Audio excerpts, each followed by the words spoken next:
ఇది జరుగుతూ ఉంది. పాలకులు కూడా ఇక్కడికి వచ్చినారు కూడా బలవంతం చేస్తే 18 మందిలో వైసీపీ 14, టీడీపీ 4 గెలిచింది. ఒకరిని లాక్కున్నారు ఎంతో కష్టపడితే, మిగతా వాళ్ళందరూ గట్టిగానే ఉన్నారు.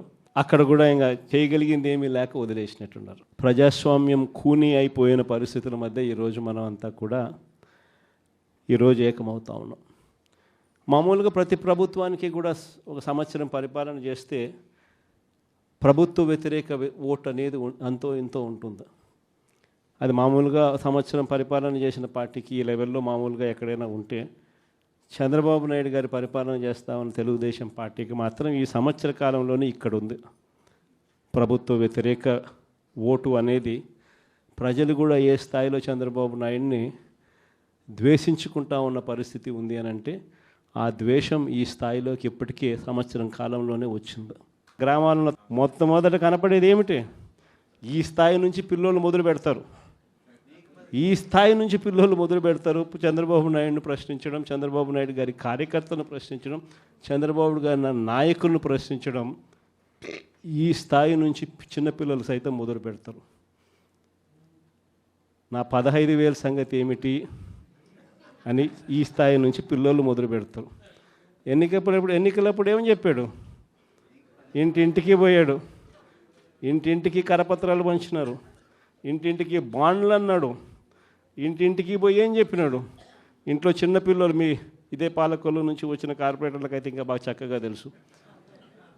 ఆ మంత్రి రామానాయుడు అనే ఆ మంత్రి, ఆయన మాట్లాడిన మాటలు వైరల్ అవుతూ ఉంటాయి. ఇప్పుడు ఈ రోజుకి కూడా సోషల్ మీడియాలో ఆయన మాట్లాడిన వీడియో టేపు. ఆయన ఏమన్నాడు? ఇంటింటికి ఆయన పోతాడు, ఆయనతో పాటు కార్యకర్తలు అందరినీ పంపించాడు. అక్కడ పోయినేమంటాడు?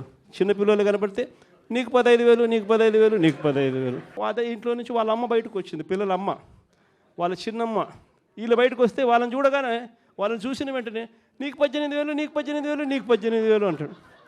సంతోషమా అని అంటాడు. మళ్ళా అంతలో ఇంట్లో నుంచి ఈ చిన్నమ్మలు, ఈ అమ్మలు, వాళ్ళ అమ్మలు బయటకు వచ్చినారు. వాళ్ళని చూడగానే నీకు 50 ఏళ్ళ వయసు కదా, మీకు 48,000, నీకు 48,000, నీకు 48,000 అన్న మొదలుపెట్టినాడు. అంతటితో ఆగల. ఇంట్లో నుంచి 20 ఏళ్ళ పిల్లోడు వస్తే ఇట్లా చూసి నీకు 36,000, నీకు 36,000, నీకు 36,000 సంతోషమా అన్నాడు. అంతటితో ఆగల. ఆ ఇంట్లో నుంచి ఒక రైతు బయటకు వచ్చినట్టు కండువా కప్పుకొని, రైతు అని చెప్పి ఎప్పుడైతే చూశాడో నీకు 26,000, నీకు 26,000, నీకు 26,000 అన్న మొదలుపెట్టాడు. ఇలా మనం చెప్పిన దానికన్నా కూడా 3 ఇంతలు 4 ఇంతలు ఎక్కువగా ఇస్తాము అని చెప్పి ప్రతి ఇంటికి కూడా వీళ్ళు చెప్పిన మాటలు వీళ్ళను వెంటాడుతూనే ఉంటాయి. ఏ ఒక్కరింటికి వీళ్ళు వెళ్ళలేని పరిస్థితి రాష్ట్రంలో ఈరోజు నెలకొని ఉంది. ఒకవైపున ఇలాంటి రాజకీయ పరిస్థితులు ఒకవైపున ఉన్నాయి. మాట మీద నిలబడని రాజకీయ నాయకుడు ఈరోజు రాష్ట్రంలో ముఖ్యమంత్రి హోదాలో ఉన్నాడు.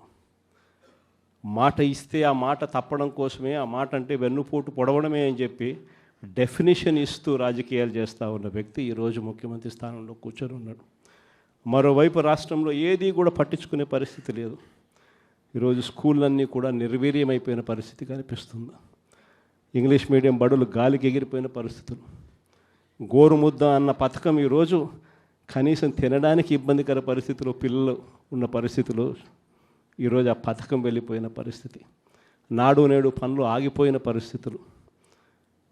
పిల్లల చేతుల్లో ట్యాబులు పెట్టి 8వ తరగతికి వచ్చేసరికి చిక్కటి చిరునవ్వుతో పిల్లలు కనిపించే పరిస్థితి ఈరోజు తెరమరుగైపోయింది. అమ్మఒడి అనే పథకంతో పిల్లలను ప్రోత్సహిస్తూ బడులకు పంపించే తల్లులకి ఈరోజు కనీసం పలకరించే పరిస్థితి కూడా లేని పరిస్థితిలో బడులు తయారయ్యాయి. మరోవైపున పేదవాడి వైద్యం గురించి కనీసం ఆలోచన చేసే పరిస్థితిలో కూడా ఈ ప్రభుత్వం లేదు. ఏ పేదవాడికైనా కూడా వైద్యం అవసరమైనప్పుడు ఆ పేదవాడికి ప్రభుత్వం తోడుగా ఉంది అన్న భరోసా ఇవ్వగలగడం ప్రభుత్వ కనీస బాధ్యత. అలాంటిది ఆరోగ్యశ్రీకి ప్రతి నెల కనీసం నెలకు 300 కోట్ల రూపాయలు ఖర్చు అవుతుంది. ఈ ప్రభుత్వం వచ్చి 12 నెలలు. ఆరోగ్యశ్రీ బిల్లులు ఇప్పటికే 3,600 కోట్లు దాటాయి. ఆరోగ్యశ్రీ బిల్లులు ఇవ్వడంలో, ఆరోగ్య ఆసరా గురించి పట్టించుకునే పరిస్థితి లేదు.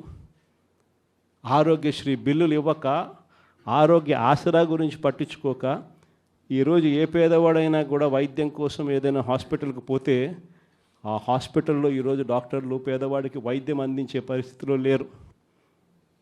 డబ్బులు కడితేనే వైద్యం అందిస్తాము అని చెప్పి ఈరోజు పేదవాడిని డబ్బులు కడితే తప్ప వైద్యం అందని పరిస్థితిలోకి అప్పుల పాలు చేస్తూ ఉన్న పరిస్థితి ఈరోజు రాష్ట్రంలో. ఏ రైతుకు కూడా ఈరోజు గిట్టుబాటు ధర రావడంలా, ఏ పంటకు ఈరోజు గిట్టుబాటు ధర రావడంలా. మళ్ళీ దళారీల వ్యవస్థ వచ్చేసింది. ఆర్బీకే వ్యవస్థ కుప్పకూలిపోయింది. ఈ క్రాపింగ్ గాలికి ఎగిరిపోయింది. ఉచిత పంటల బీమా కంటికి కనపడకుండా తెరమరుగైపోయింది. పంటలు ఏదైనా వరదలు వచ్చినా, నష్టం వచ్చినా వెంటనే సీజన్ ముగిసేలోగానే ఆదుకునే ఇన్పుట్ సబ్సిడీ కార్యక్రమం సీజన్లు ముగుస్తూ ఉన్నా కూడా పట్టించుకోలేని పరిస్థితి. రైతు పరిస్థితి ఈరోజు అగమ్య గోచరంగా కనిపిస్తూ ఉంది. మరోవైపున మనం కట్టిన 17 కొత్త మెడికల్ కాలేజీలు, అందులో 5 మెడికల్ కాలేజీలు మనం ఉండగానే కమిషన్ కూడా చేసాం. కాలేజీలు మొదలయ్యాయి 5 కాలేజీలు. మిగిలిన కాలేజీలు యుద్ధ వార్ ఫుటింగ్ బేసిస్ మీద పనులు జరుగుతూ ఉన్నాయి.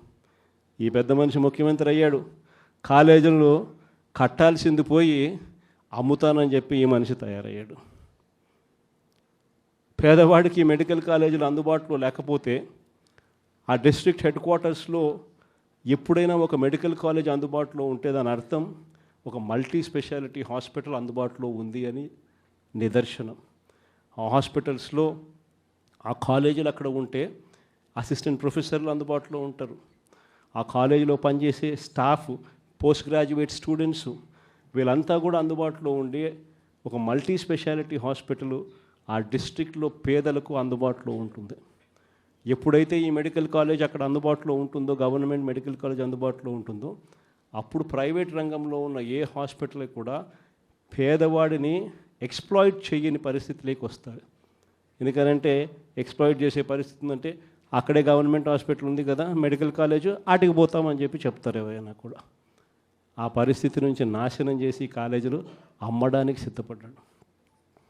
మన ప్రభుత్వ హయాంలో గతంలో ఎప్పుడు జరగని విధంగా, రాష్ట్ర చరిత్రలో ఎప్పుడు చూడని విధంగా మనం కొత్తగా గవర్నమెంట్ రంగంలో 3 పోర్టులు ఏకంగా కట్టడానికి శ్రీకారం చుట్టాం. ఇదే విశాఖపట్నం జిల్లాలో ప్రజలకు అందరికీ కూడా బాగా తెలుసు. మూలపేట, శ్రీకాకుళం జిల్లాలో పోర్టు. గతంలో ఎప్పుడు ఊహించని విధంగా శ్రీకాకుళం జిల్లాకు అభివృద్ధి బాట నడిపించే ఒక గొప్ప అడుగు ఆ పోర్టు.